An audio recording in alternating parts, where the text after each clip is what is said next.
You were never good enough for her, and everyone here knows it.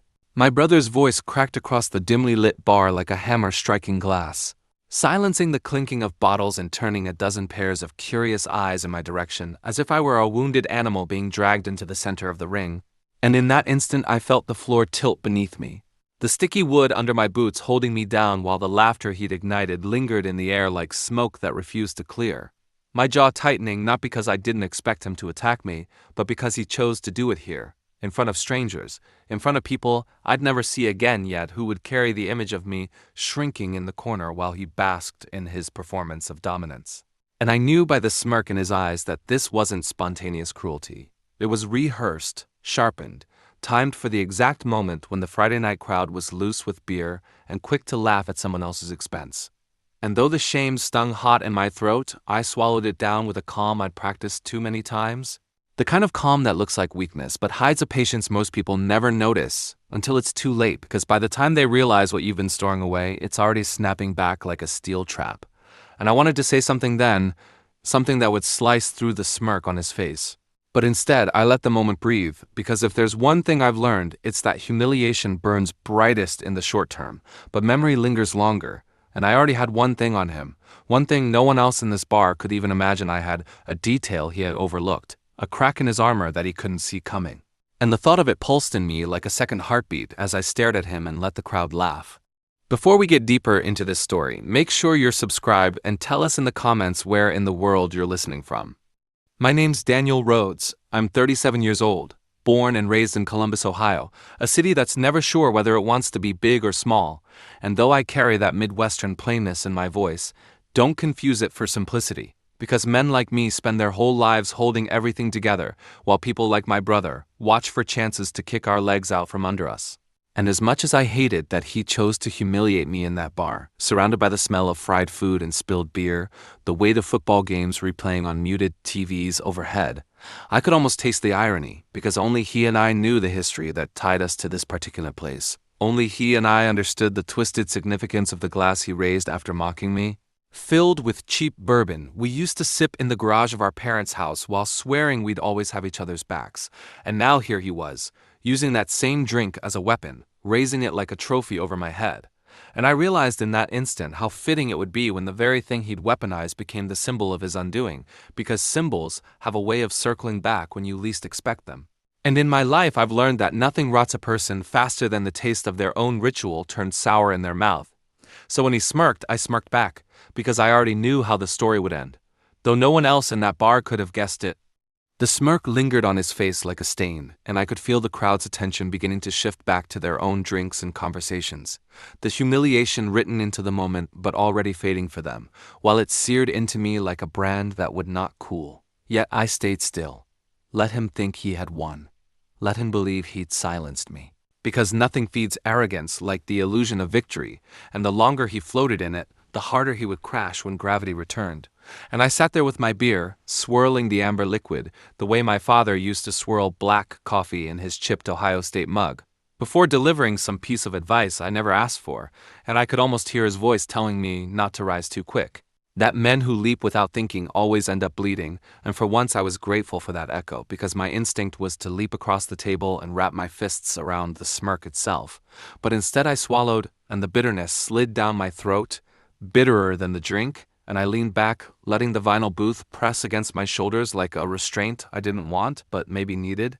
And I caught the eye of the bartender, a girl who couldn't have been older than 22, wearing eyeliner that smudged at the corners, her expression the kind you only get after 100 nights of watching strangers implode over liquor and jealousy. And I wondered if she would remember me as the guy who just sat there and took it, or as the man who walked out quietly with fire in his chest. And I knew I had to pick one before the night ended, because the worst thing you can be in someone else's memory is nothing at all. My brother, Chris, leaned in, lowering his voice but not enough to hide from the men at the bar who were half listening, pretending to care more about the muted basketball highlights, but snickering every time he jabbed me with another poisoned word. And he said it like he was confiding in me, like he was letting me in on a secret. She tells me things she never told you. And I swear I felt the world pause for half a second.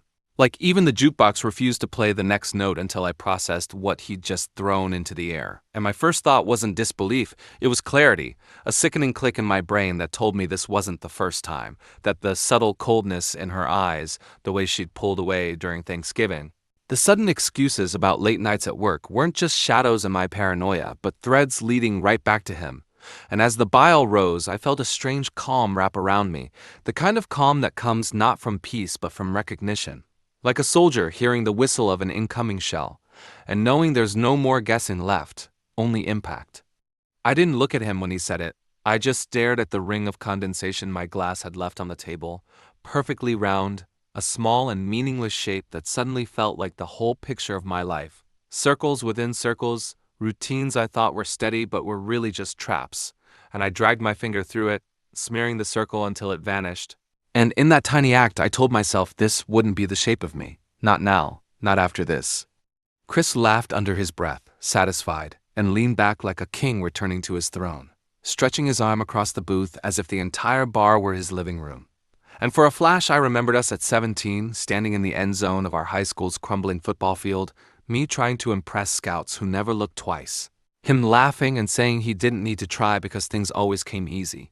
And I hated that memory more than the words he'd just spoken, because it reminded me that his cruelty wasn't new. It was just better dressed now, sharper, meaner, wrapped in the body of a man who knew exactly how to wound me and enjoyed watching the blade sink in. I drained the rest of my beer, let the glass hit the table a little louder than necessary, not enough to make a scene, but enough that he noticed. And I said nothing, which seemed to amuse him even more, but inside my mind was already sprinting ahead, already stitching together the plan I hadn't fully admitted I wanted, and somewhere in that sprint I remembered the detail he didn't know, the advantage I'd hinted at in the quiet of my own thoughts, and I let it surface for just a second, not enough to reveal, just enough to savor, and it steadied me, gave me the patience to stand, slide out of the booth, toss a 20 onto the table, and walked toward the door without giving him the satisfaction of eye contact. Outside the air was sharp with late winter cold, the kind that pries your lungs open whether you want it to or not, and the neon sign above the bar flickered against the snow-dusted pavement, like it was struggling to keep breathing. And as I stood there with my hands shoved deep in my coat pockets, I thought about how betrayal doesn't feel like the movies. It doesn't arrive with dramatic music or thunder. It comes with the ordinary ugliness of someone you love, choosing to smile while gutting you. And the worst part isn't even the wound itself. It's the knowledge that they wanted to see you bleed. I pulled my keys out, stared at the familiar shape of the worn leather keychain our mom gave me when I bought my first car, the small frayed Ohio State logo half torn away now, and I turned it in my hand, thinking how objects outlive trust, how sometimes the smallest things carry more loyalty than people ever will. And I muttered to myself words I didn't mean to say aloud, but did anyway. A man's true shadow is cast by what he loses, not what he keeps, and the steam of my breath carried it into the night where nobody could hear but me. Yet the truth of it settled in my chest like coal waiting for a spark, and I knew then that Chris's fire was coming, and when it burned, it wouldn't be me standing in the ashes. I got into my truck and let the engine rumble awake beneath me, the headlights carving two clean blades through the night. And as the heat sputtered through the vents, I sat there longer than I should have, gripping the steering wheel so tightly my knuckles bleached, staring at the faint glow of the bar's neon sign reflected in the windshield. Knowing Chris was still inside, probably basking in the sound of his own voice, letting strangers admire his cruelty like it was a talent. And I thought about going back in, about letting my fists write the response my tongue refused. But then I remembered how that would give him everything he wanted, because humiliation only multiplies when it's fed by desperation. And if I wanted him to feel what I was feeling, it couldn't be through a cheap brawl in a bar that smelled of spilled whiskey and fryer grease. It had to be something cleaner, colder, something he couldn't laugh off in the morning when the hangover dulled his memory. And I turned the key harder than necessary, pulling onto the empty road, the tires crunching against patches of dirty snow as if the earth itself wanted to grind something out of me. And I let the radio stay off because silence felt sharper, every thought louder, every mile a rehearsal for what I couldn't yet articulate but knew was coming, and I replayed his words in my head until they weren't words anymore but knives scraping against the same wound. Each scrape tearing deeper, and I knew if I stayed in motion I wouldn't spiral into that helplessness he wanted from me. The highway was nearly deserted, just a pair of semis lumbering north and a few tail lights fading into the horizon, and I kept my eyes on the white lines slicing the asphalt. Steady rhythms that pulled me back to another night years ago when I drove the same stretch after our mother's funeral. Chris asleep in the passenger seat, his mouth slack, his chest rising steady, while I clenched the wheel with the same white-knuckle grip, not because of grief, but because even then, even in the quiet after burying the woman who gave us both breath, I felt the imbalance, the way responsibility always fell on me while he drifted, trusting that someone else would keep the world turning for him. And that memory pressed down on me now, like a weight strapped to my shoulders. But instead of crushing me, it fueled something harder, a bone-deep refusal to be the one carrying him ever again. I pulled off at a 24-hour diner glowing on the corner of a near-empty exit, the kind of place where truckers nursed coffee until their eyes stopped burning and teenagers smoked in bathrooms, hoping no one cared enough to chase them out. And as soon as I stepped inside, the smell of burnt bacon grease and cheap coffee wrapped around me like an old jacket. Not pleasant, but familiar. And I realized I'd been coming to places like this my whole life, the in-between spaces where men like me collect themselves when home doesn't feel like home anymore. And I slid into a booth by the window, ordered coffee from a waitress who looked like she'd been surviving double shifts for decades, her smile thin but practiced, and I stared at the steam rising from the chipped white cup, watching it twist and vanish in the air. And I thought about how fragile heat is, how it rises quickly and disappears before you can even trap it, and I couldn't help but think about her, about the woman who used to press her lips against the rim of my own coffee mug in the morning, stealing a sip before I could, laughing that it tasted better when it was mine. And the memory carved me in half because now I had to wonder if she'd been doing the same with him, sipping from the same mug, the same intimacy transferred like a stolen password. And I clenched my teeth hard enough that the inside of my cheek bled. I told myself I wouldn't cry in this booth, not under these fluorescent lights that hummed like dying bees, not in front of a waitress who had probably seen 1,000 men crumble after 1,000 betrayals. So instead I pulled the napkin dispenser closer and wrote something on the corner of the paper, the words spilling before I even thought them. Loyalty doesn't crack. It shatters once and never goes back. And I stared at that sentence, realizing it was less a note and more a truth I'd been living without naming, and I folded the napkin and slipped it into my jacket pocket. Not sure why, but knowing it mattered. Knowing someday it would come back to me like a breadcrumb on the path I was carving tonight.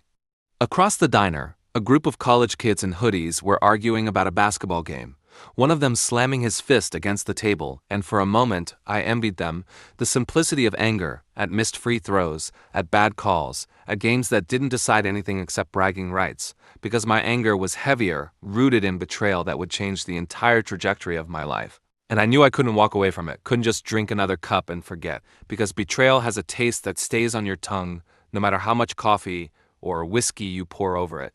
And mine was etched there now, permanent, bitter as rust.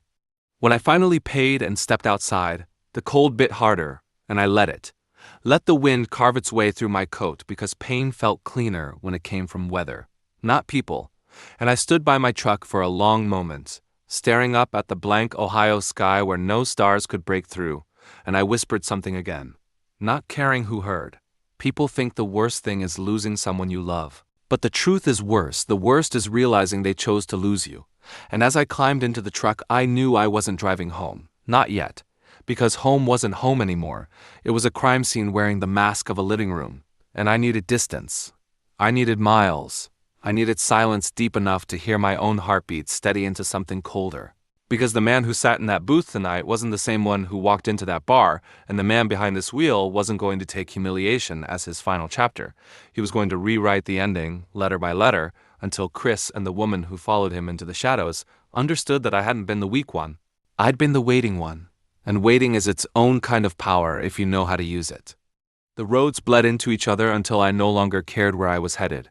Only that the tires kept turning and the white lines kept sliding beneath me, like the seconds of a clock I could no longer trust. And as I drove, the questions rose louder than the engine, questions I wanted to bury but couldn't. Each one scraping raw. When did it start? How long had they been lying? Who had made the first move? And worst of all, how many times had I been in the room with both of them while they exchanged glances I was too blind to read?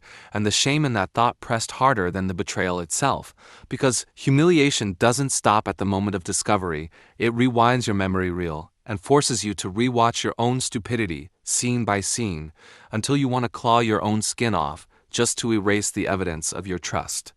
I pulled off at a gas station glowing like a sickly beacon in the middle of empty farmland, the hum of the overhead lights mixing with the rattle of the pump as I filled the tank, and I stared through the glass at the convenience store where rows of neon-colored energy drinks and stale snacks lined the shelves. And I thought about how absurd it was that the world could look so normal while mine was being gutted, that people were buying scratch-offs and cigarettes and coffee while I was standing there wondering how to breathe without tasting betrayal in every inhale, and the thought nearly made me laugh, a dry crack in my throat that startled the old man stepping out of his sedan beside me, giving me a wary glance before shuffling inside, and in that moment I realized how invisible pain really is. How easy it is to walk past a man seconds from breaking without even noticing, and that invisibility gave me a strange kind of comfort. Because if no one could see me crumbling, then maybe I could choose how they'd see me later when I decided to rise. I paid for a black coffee inside, the kind that tastes like burnt dirt but forces you awake, and I stood at the counter long enough to notice the tiny details, the clerk's cracked knuckles, the scratch on the plexiglass, the faint radio playing a country song about losing a truck and a woman in the same verse, and it all felt like a parody of my life. And I wanted to throw the cup against the wall just to see something shatter, but instead I walked out and sipped it, the bitterness searing my tongue, and the taste fused with the thought of her lips pressed against his, of her laugh spilling for him the way it used to spill for me, and I nearly choked on it because anger has a way of invading your senses until every detail feels weaponized against you. I climbed back into the truck, and the leather seat creaked under me like an old friend trying to remind me it had carried me through worse storms, and I gripped the wheel again, thinking of the one detail Chris didn't know. The overlooked thread he thought too small to matter, the thing he'd forgotten in his arrogance, and the memory of it filled me with a heat that steadied my pulse. Because while they were busy drowning me in humiliation, I had been quietly stacking stones, and someday soon I'd be able to watch the whole structure collapse on them. Not by chance, but by design.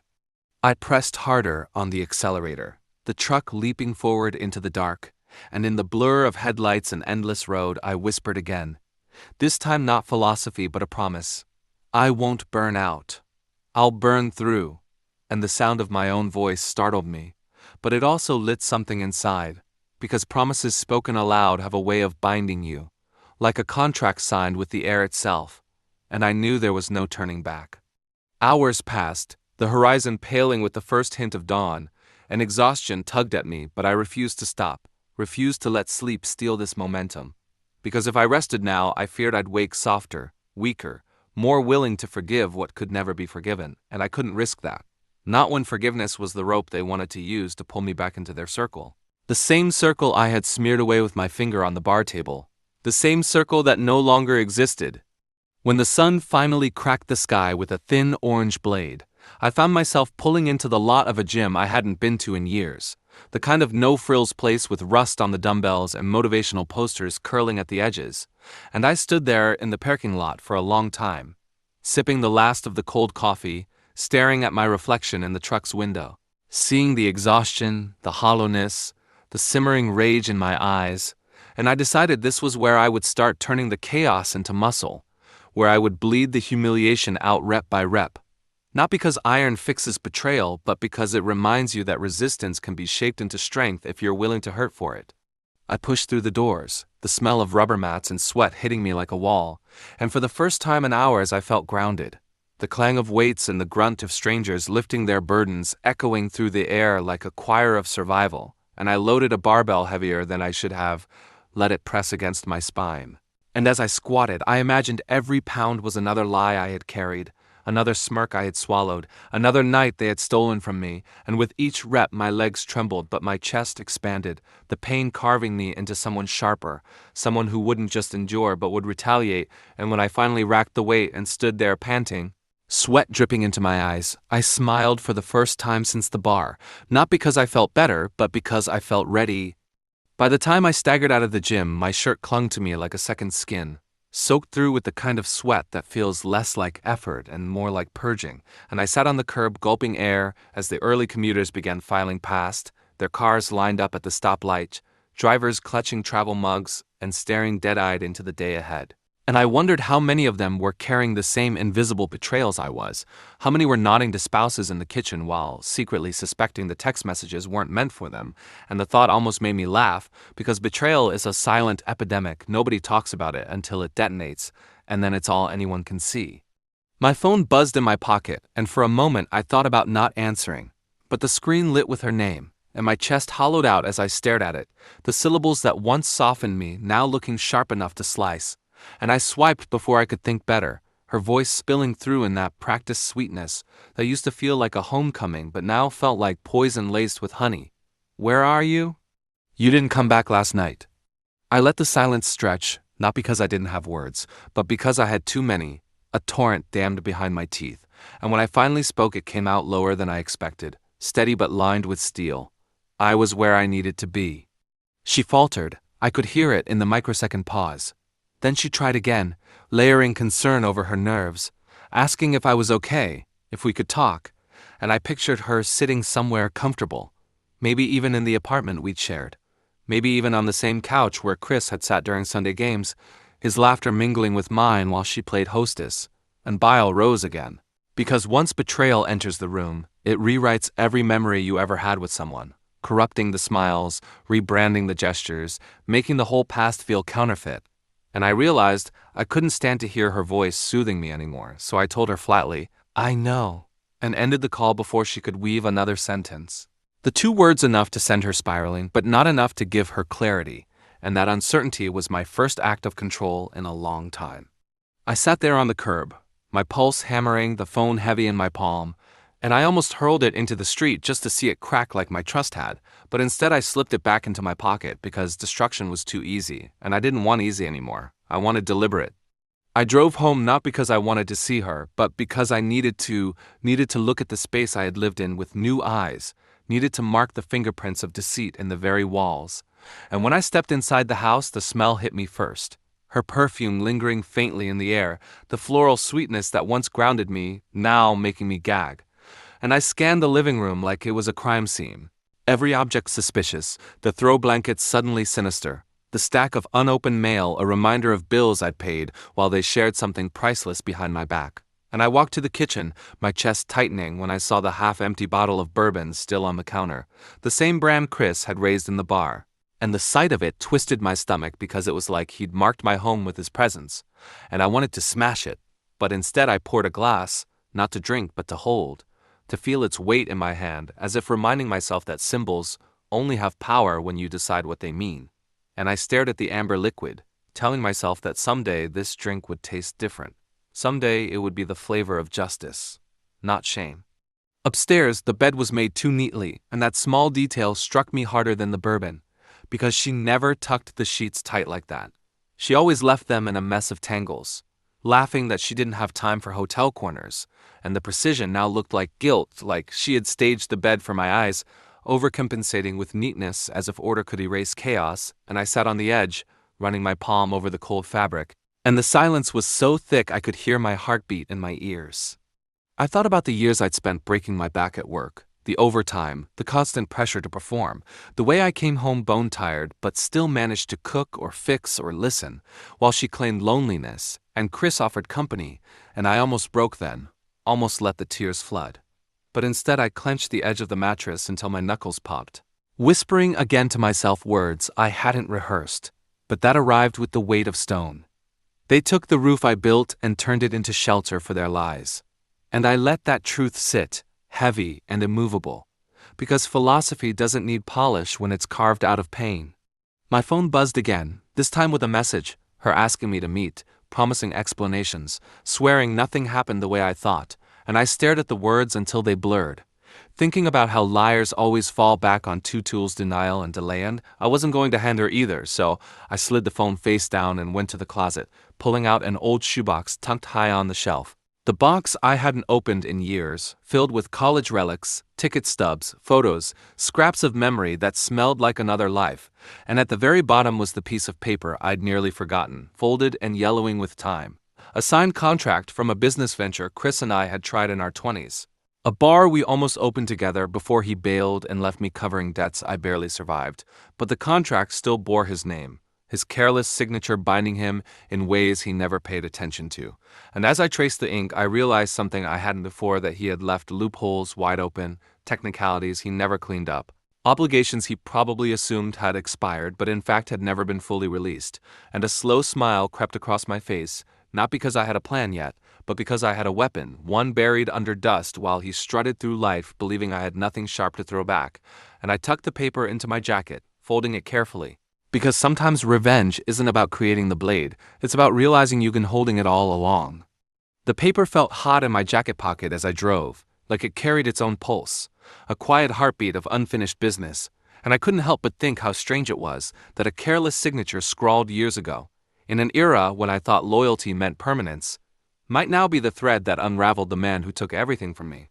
And as the road stretched ahead in a blur of gray asphalt, I kept replaying the same thought, that betrayal often starts with small debts unpaid, tiny cracks left ignored until they split into canyons. And Chris had always been the kind of man who left cracks behind him, assuming someone else would patch them while he floated on. But this time the crack had widened into a chasm, and I wasn't going to fill it for him, I was going to push him into it. The city passed in a smear of glass and steel, people walking briskly with coffee cups clutched tight, and I wanted to stop one of them, shake them, ask if they knew what it felt like to discover that the people who shared your table, your laughter, your very bed, were performing a play you weren't meant to see. But instead I tightened my grip on the wheel and whispered to myself, "They choreographed a lie, but I'll write the ending." And the words steadied me, the way repetition sometimes does, a mantra born not of hope, but of resolve. I pulled into a small cafe off the main street, one of those places where the wood creaks underfoot and the baristas know your name if you bother to give it, and I slid into a corner booth with the contract unfolded in front of me, the letters stark against the faded paper, and I studied them like scripture, underlining obligations, circling loopholes, and each mark I made was like chiseling a gravestone, not for myself but for the trust they had buried without ceremony. The waitress brought me black coffee, and I let it sit untouched for a long time, steam curling upward like smoke from a battlefield, before I finally sipped, the bitterness coating my tongue until it almost tasted medicinal.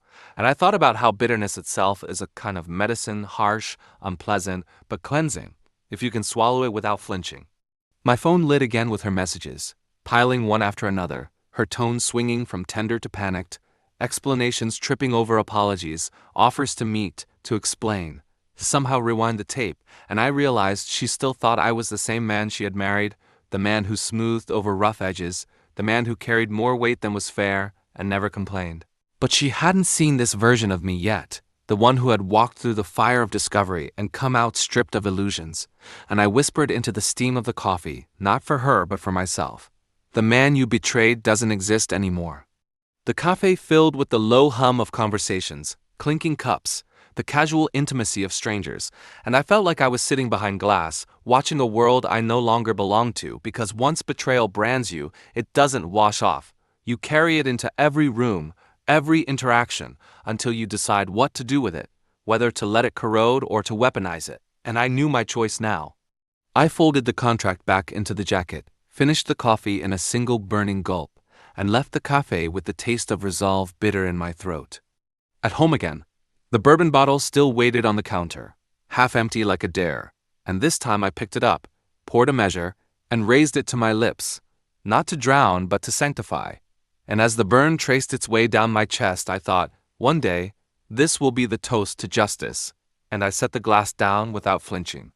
Upstairs, the bed still mocked me with its unnatural neatness, so I stripped the sheets in a violent motion, ripping away the facade, tossing them to the floor in a heap, because I didn't want any stage set for me anymore. No rehearsed neatness, no curated illusion, just the raw truth of tangled fabric and exposed mattress. And as I sat there breathing hard, staring at the chaos I'd created, I felt lighter than I had in days. Because sometimes destruction is the first step to rebuilding. Night crept in, shadows lengthening across the walls, and I sat at the desk with the contract spread beneath the lamp, making notes, drafting possibilities, mapping angles, because revenge isn't a storm, it's architecture, deliberate, precise, and I was ready to become an architect. I thought about Chris, about the arrogance in his laugh, the way he always leaned back like the world would catch him, and I smiled coldly, because this time it wouldn't. This time the world was going to let him fall, and I was going to be the one holding the scissors when the safety net frayed. I thought about her too, about the eyes that once soft when they met mine, the hands that once clutched mine in crowded rooms, and I wondered if she had rehearsed her betrayal or if it had just slipped into being, one careless decision after another, until suddenly she was living a double life, and I whispered into the dark, "You thought I'd never notice. But now I see everything. The bourbon, the bed, the contract, all of them have become more than objects. They were altars now, touchstones of betrayal and fuel for what was coming, and I told myself that every time I touched one, every time I saw one, I would not feel broken but sharpened, honed, ready. The night deepened, and for the first time since the betrayal cracked my world open, I slept not well, not peacefully, but solidly, like a man resting before a long march, and when I woke at dawn the house smelled less like her perfume and more like dust, like it was clearing itself, and I knew that part one of my life had ended and part two was closing, and what came next would not be survival but reckoning. Morning light always used to feel clean to me, a kind of promise that the day would carry no residue from yesterday. But in the weeks after I uncovered their secret, the dawn carried a different weight. Sharp instead of soft, like the world was daring me to rise and prove I wasn't the man they thought they could discard.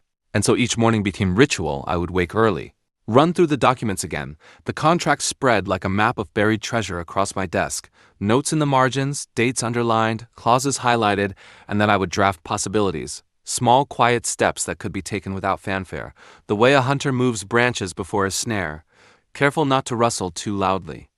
I'd begin with information, because leverage is only as strong as the knowledge beneath it. So I pulled bank records, tax filings, invoices. Most of it I had access to through channels Chris never remembered I controlled. Remnants of our early business entanglements, paperwork he dismissed as your thing, man, you're the numbers guy. And I smiled grimly as I realized that his arrogance had always been my inroad, because the man who thinks paperwork is beneath him rarely notices when the paperwork grows teeth. Days stretched into a rhythm of quiet collection, emails sent from untraceable accounts, meetings booked under the guise of consulting with attorneys I trusted, each conversation laced with the contract's terms, their eyes lighting with the kind of recognition lawyers get when they see blood in the water. And every time they confirmed my suspicion, that Chris's signature bound him tighter than he ever understood, I felt a steadiness grow in me. Not the fire of anger, but the weight of inevitability, the way a tide comes in whether anyone wants it to or not. At night, I still walked through the house, bourbon in hand, bed stripped bare, each symbol reminding me that this wasn't just about law or money, it was about reclaiming my spine from the wreckage of their betrayal, proving to myself that restraint isn't weakness, it's sharpening, and that silence doesn't mean surrender, it means timing. I began to test the edges of the trap by making small moves, closing accounts that were still jointly tied to his name, canceling permissions he probably didn't remember granting me, pulling strings so subtle that when he eventually noticed, he would think the universe was fraying around him rather than suspecting deliberate hands. I would check the bourbon glass in the evening and whisper, "Not yet," as if the drink itself wanted to be the celebratory toast, but had to wait for the moment justice was undeniable. I thought often of him in those weeks. His gait, his easy grin, the way he always arrived late and expected the room to forgive him. And I pictured what it would look like when the world stopped forgiving him. When doors closed instead of opening, when contracts were enforced instead of ignored, and each image steadied me, gave me patience.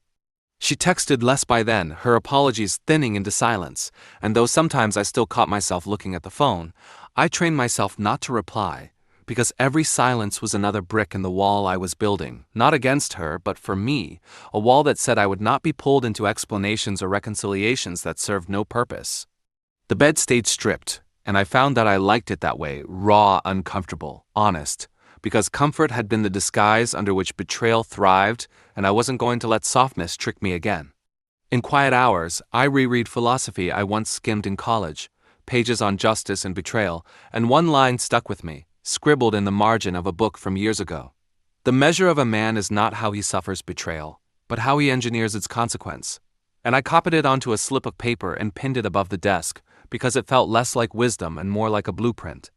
Sometimes in the stillness, I would imagine Chris sitting across from me, laughing, telling me I was overthinking, telling me contracts and clauses didn't matter because brotherhood trumps paperwork, and I would smile thinly at the phantom because I knew that soon he would learn brotherhood is only as strong as the respect that underpins it, and when respect dies, only paperwork survives.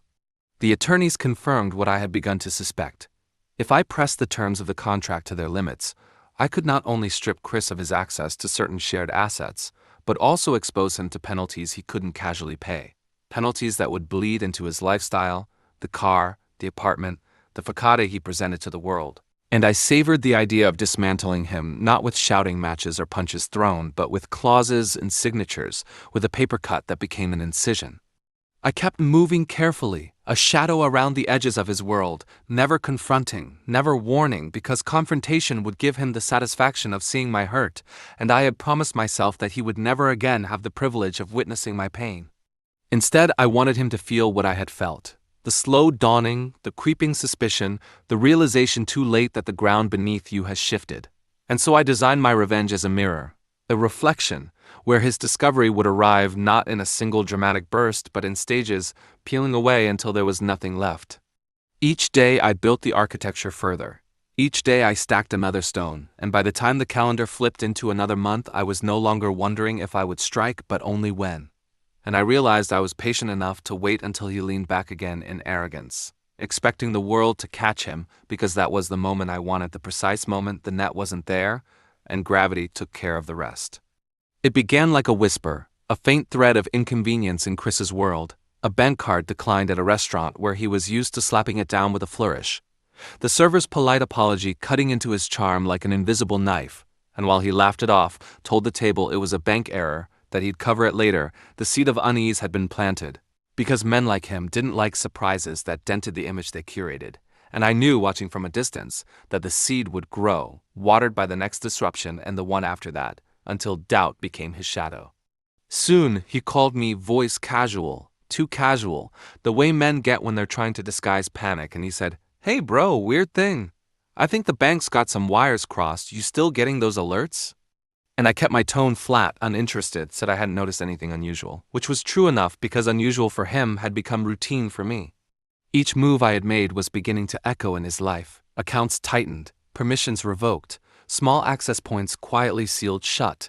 And though I gave no sign, I knew from the clipped way his laugh ended that he had felt the walls shift, and it wouldn't be long before he realized the shift wasn't temporary. Days later, he tried to swagger into a vendor meeting, one of those casual partnerships we once handled together, and he was met with polite stone faces, clauses he hadn't remembered, fees he hadn't accounted for, and he stormed out, sending me a string of texts that veered between indignation and confusion. "What's going on? These guys are pulling the rug out. You hearing this too?" And I left them unread because silence was my weapon. Silence was the way I made him feel what I felt. The hollow in your chest when you realize you're shouting into a void and no one is answering. I imagined him pacing, running a hand through his hair, dialing other contacts, trying to stitch back his net of confidence, only to find threads missing, holes where once there was safety, and I took a grim satisfaction in the thought, because every disruption was deliberate, every inconvenience engineered not to break him at once, but to chip until the structure he leaned on was fragile enough to collapse under its own weight. The attorneys called me with updates, measured voices telling me which clauses had taken hold, which penalties were now ticking like unseen timers beneath his financial life. And I thanked them quietly, knowing Chris was still trying to charm his way past problems he didn't understand were systemic.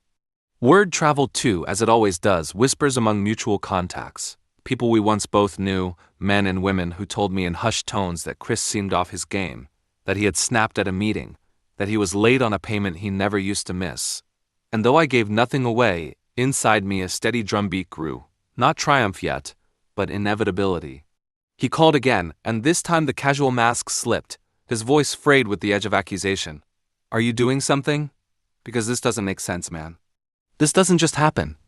And I let silence stretch so long he had to fill it, stammering through excuses, and finally I said, calm as stone, "Maybe you should read the contracts you sign." Before hanging up, and I knew that line would echo in him like a riddle, one he'd unravel only when it was far too late. Nights were still empty in the house, bed stripped, bourbon glass untouched, until I allowed myself a measured pour. And sometimes I'd stand at the window, imagining him sitting in his apartment, bills spread across the table, pride crumbling as he realized charm couldn't pay penalties, swagger couldn't erase signatures, and though a part of me once would have pitied him, that part was gone, burned out in the moment I found his clothes by her bed. What remained was focus, surgical and restrained, the knowledge that this unraveling was justice, not spite. She texted once during this phase, a short message. "Chris says you're making things difficult. Can't we just move past this?" And I stared at it a long time before deleting it without reply, because difficulty was a word she had never tasted the way I had, and moving past wasn't on the table. What was on the table was consequence, cold and deliberate. The weeks stretched, and Chris's descent became visible. A man who had once walked into rooms expecting applause now walked in taut, eyes darting, energy defensive instead of magnetic, and people noticed.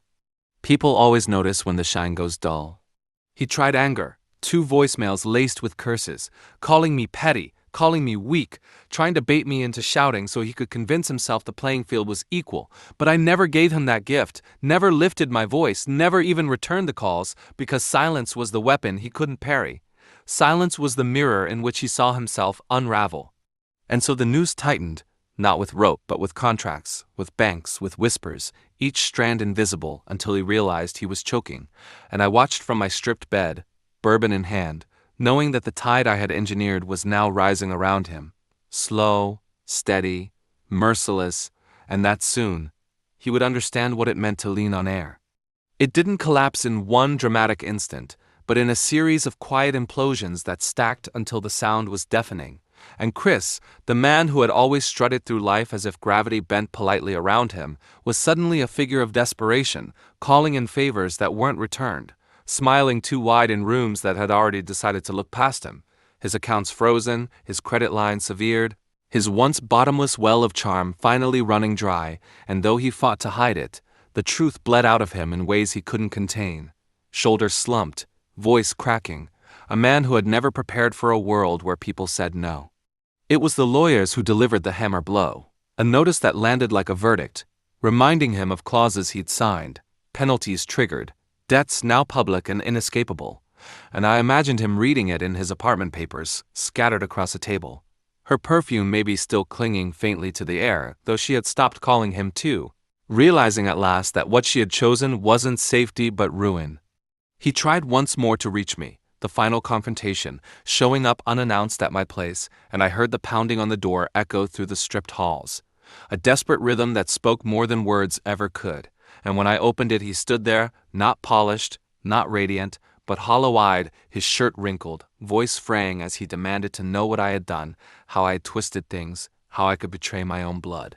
And I let him spill it all, his anger, his fear, his wounded pride, until the storm died down into something smaller, a plea, because even in his rage he knew the walls had already closed. And I finally answered, quiet, steady, "I didn't do this to you, Chris. You did it to yourself. I just stopped holding you up." The words landed heavier than shouting could have, because he knew they were true, and for the first time in years he had no script, no witty retort, just silence, staring at me as if I had become a stranger, when in truth he was the one unrecognizable, the golden brother stripped to bone. He left without another word, and I didn't watch him go, didn't need to, because the moment was already sealed, the last exchange, the final cut. In the days that followed, the unraveling became complete. Contacts withdrew, the whispers turned to open talk, his debts became common knowledge, and I heard he'd moved into a smaller place, that his name no longer opened doors, that she had slipped away too, vanishing into someone else's orbit, leaving him with nothing but echoes of choices made. I never gloated, never raised my glass in triumph, though sometimes I poured a bourbon and let it sit untouched until the night was long, the liquid reflecting back the truth, that justice wasn't loud, it wasn't dramatic, it was cold and patient, and it left a man alone with himself. The bed stayed stripped, and I left it that way, a reminder that comfort without truth is a lie, and though my life had been burned down to its frame, I knew I had survived, while Chris, for all his fire, had only ashes.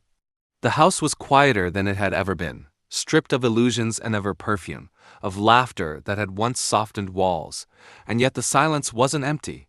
It was measured, like the pause before a symphony begins, a space to breathe, to feel, to reckon, and I walked through it slowly, barefoot on the hardwood, bourbon glass in hand, swirling the amber liquid though I didn't drink, because it had become more than a drink. It had become a mirror reflecting patience, proof that satisfaction doesn't always come fast, that triumph can sit cold and still and wait until the moment is right. And I realized then that revenge isn't the roar of victory, but the quiet knowing that the world has corrected itself according to the rules of truth. I sat on the stripped bed, fingertips brushing over the sheets thrown into a heap on the floor, and I thought about the rituals of betrayal, how it creeps in through the cracks of trust, how laughter can be weaponized, how shared history can be repurposed to deceive, and I traced my finger over the lines in the old contract folded neatly on the desk, remembering how it had slept for years, unnoticed, powerless until I chose to awaken it. And in that moment, I felt a strange reverence for the patience it demanded, for the way it had shaped me into someone neither naive nor vengeful in haste, but deliberate, sharp, and awake.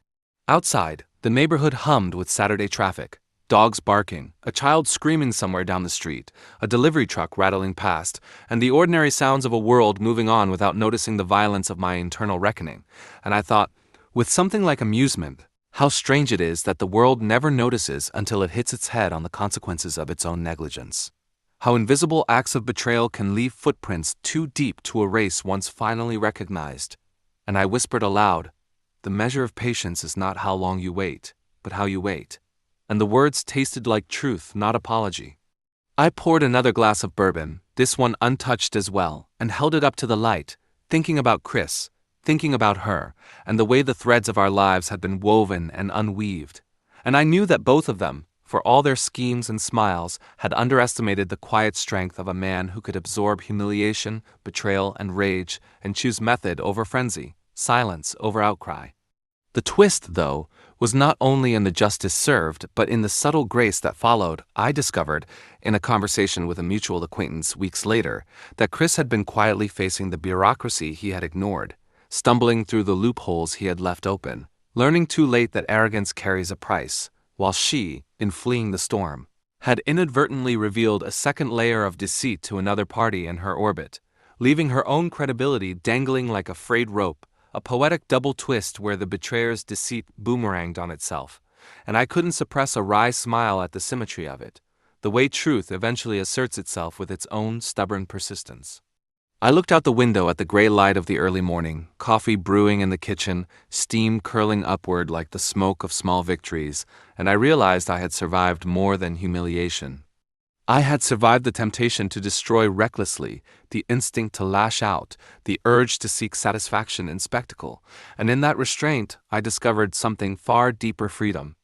The bourbon, untouched, the bed, stripped, the contract, folded, all of them had served as symbols, anchors to keep me steady while the world outside spiraled according to its own choices. And I understood finally that revenge is never about creating chaos, it is about engineering clarity, letting the universe reveal itself through the collapse of arrogance, the unraveling of lies, the slow, inevitable turn of what has been ignored for too long. I sipped my coffee, the bitter warmth grounding me, and thought about mornings in college, road trips with friends, bar rooms, and gyms where laughter and sweat mixed and trust had been simpler, unburdened by duplicity. And I realized that all those ordinary moments, now tinged with the sting of betrayal, had taught me endurance, subtlety, and the art of quiet observation, the kind of awareness that allows a man to act with precision when the moment finally arrives. And as the sun cut its first sharp line across the horizon, catching the bourbon in the kitchen and turning it gold, I allowed myself one small toast to what had been reclaimed, not to revenge itself, but to the man I had become in the shadows of their betrayal, a man who could hold pain without breaking, who could wield justice without spectacle, who could sip the bitter and let it teach him what sweetness would never. I set the glass down and smiled faintly at the heap of sheets on the floor, the symbols of a life stripped bare yet resilient, and I whispered one last line into the empty room, one that carried every ounce of what had passed, every lesson, every scar, every quiet victory. The truth doesn't need fanfare. It waits until the world is ready to see it, and when it finally does, nothing else matters. Outside, the neighborhood woke to its usual clatter, unaware that in a house just past the curb, a man had emerged from ruin, tempered, clear-eyed, and ready to move forward with the weight of justice carried lightly, the knowledge that betrayal leaves a mark, but only if you let it, and that the strongest revenge is not in screaming or shattering, but in walking away intact, leaving the ruins for the betrayer to inhabit, alone with the echo of their own choices. If this story resonated with you, please give it a thumbs up and subscribe. It helps us share more true stories like this.